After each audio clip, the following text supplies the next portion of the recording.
les acteurs politiques à leur place.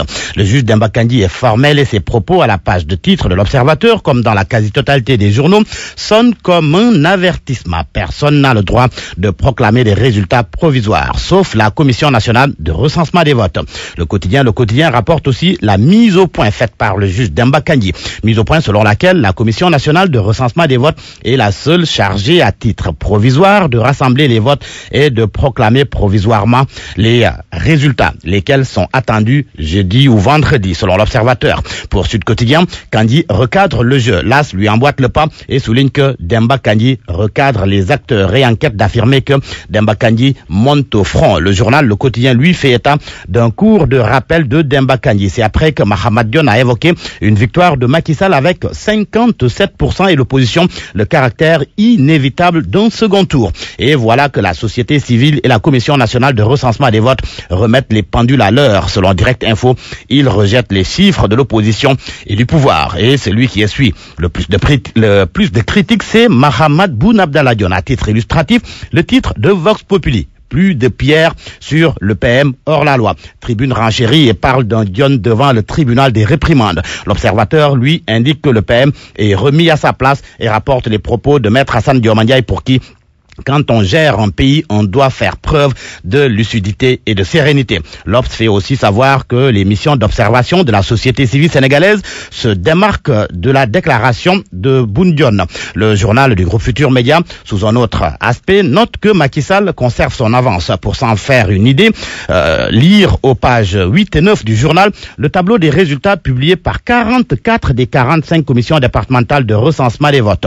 Le quotidien national Le Soleil se fonde sur les chiffres de ces commissions départementales de recensement des votes et affirme que les tendances sont favorables au président Macky Sall. Les batchs de Macky Sall, c'est le titre qui barre la une de Libération. Selon le journal, en dehors de Thiès, Oussouye, Bignona, Ziguinchor, Mbacké, le président sortant a tout raflé.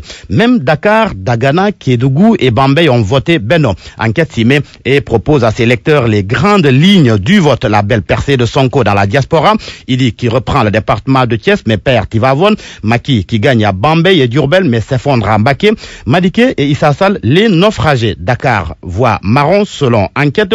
Pronunciamento de Sonko à Ziguinchor, score soviétique à Podor et Matam. La lecture que Source a fait de ces résultats est que Macky a vendangé son encrier. Ministre, DG, député inutilement promis entre Kébémer, Bignona, Diourbel, Ziguinchor, Mbacké, Thiès. À Thiès, justement, au moins une vingtaine d'hommes et de femmes à qui Macky a tout donné mais qui au finish n'ont que les résultats ridicules au fil des élections. La déculottée collective des responsables de Benno Bokk Yakaar à Kébémer, Darou Mourti et Géoul, la colonie de ministres et les 1000 et 1 DG de Bignona et Ziguinchor déplumés en 24 heures par un radié de la fonction publique. Le journal Source A rajoute qu'à Touba, hommes et femmes de l'APR n'ont jamais été ensemble et n'ont jamais pu peser sur la balance malgré l'autoroute Ila-Touba qui n'a pas suffi à séduire l'électorat dans la ville.